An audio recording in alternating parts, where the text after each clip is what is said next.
Hello again, everybody. I'm Michael Feinstein, and welcome back to the Songbook Library and Archives. Today, I wish to speak about the legacy of Alice Faye. Alice Faye was a glamorous movie star who made movies from the mid-30s into the mid-40s, and then had a self-imposed retirement for quite some time. And Alice was a no-nonsense woman who was a wonderful soul. Like many of the collections that we hold, I had the opportunity to get to know Alice a little bit. And it's ironic because at one point, Alice Faye was married to Tony Martin sometime in the mid-1930s, and we also have a Tony Martin collection here. So there are many intersections with these collections, and that allows us to tell a broader story when one piece of a collection dovetails with something else from another collection. Alice was born in New York City, I think in 1912, and she was only 14 years old when she entered show business professionally. She appeared on Broadway in the George White Scandals of 1931, where she was discovered by Rudy Vallee, who was the most famous matinee idol of his time. Alice went to Hollywood with Rudy Vallee and appeared in the George White Scandals of 1934, and because the lead of the film suddenly walked off the set, Alice was unexpectedly promoted to the lead of the movie and became an instantaneous movie star, and was at 20th Century Fox for a solid 10 years, where she became one of the #1 box office attractions. She often complained about the roles that she was given because Darryl F. Zanuck, the head of the studio, sometimes would saddle her with scripts that she didn't like, and he would put her on suspension. And to threaten her in 1940, he brought Betty Grable to the studio to try and scare her, saying, "See, we've got another dame who could replace you." But Alice wasn't scared because she knew that not only was her place secure in her profession, but she didn't care that much about making motion pictures. She loved performing and loved show business, but she had married Phil Harris, a Hoosier, by that time, and cared more about her domestic life than her professional life. So she was suspended by the studio in 1945 when she walked out after making a movie that was promised to be the lead for her, and turned out that she was a co-star to Linda Darnell, whom Fox was grooming for new stardom in that time. So she left the studio, and Darryl Zanuck put her on suspension, threatening her, and she said, "You don't understand. I don't care if I ever make another movie again." And she didn't until 1962. So after she left the Hollywood studios, she had a radio show with Phil Harris that became a very popular program.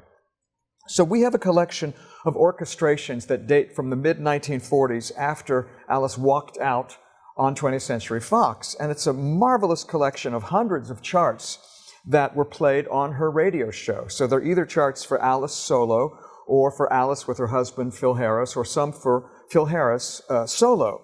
This is an arrangement of Alexander's Ragtime Band, which was a film that she starred in 1938, which revived the Irving Berlin song, which had been written originally in 1911.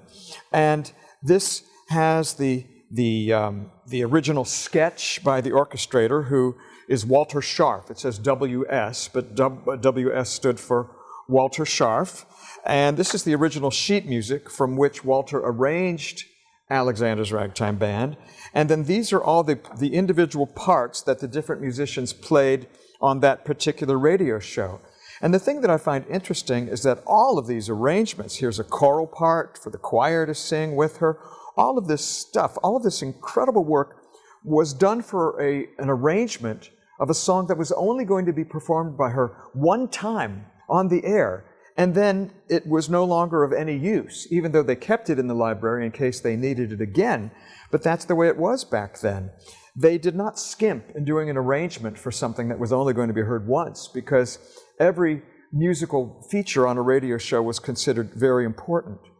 One of the other fun things about this arrangement of Alexander's Ragtime Band is that it has the listing of other songs that were supposed to be in a medley with Alexander's Ragtime Band. So that's, I don't know whose handwriting it is. It could be Walter Scharf's, but it gives one a little peek into the creative process. There is also some ephemera along with some of the orchestrations of Alice's, and there is a letter from 1993 that says, Alice Faye will be visiting campus on Friday, October 29th. We don't know where. Would your film department be interested in hosting Miss Faye for a master class? Her background is in musical film and radio. So this is someone who worked with Alice, offering her to give master classes to college students many, many years after her film career had ended. Among the other arrangements in here are songs that were pop hits of the time that Alice sang, and also Broadway hits like A Wonderful Guy, which Mary Martin sang in South Pacific. So Alice and Phil were performing a cross-section of the popular tunes of the time, and they were absolutely beloved for their wonderful banter on radio, because people knew that they were married and they were devoted to each other. So it's wonderful to be able to preserve this material, and my hope is that one day we'll be able to recreate an Alice Faye, Phil Harris radio show, a Fitch bandwagon radio program, and revive these arrangements. So I hope that that will happen, and I hope that you will stay in touch with all of us here at the archive. You can always find us at thesongbook.org.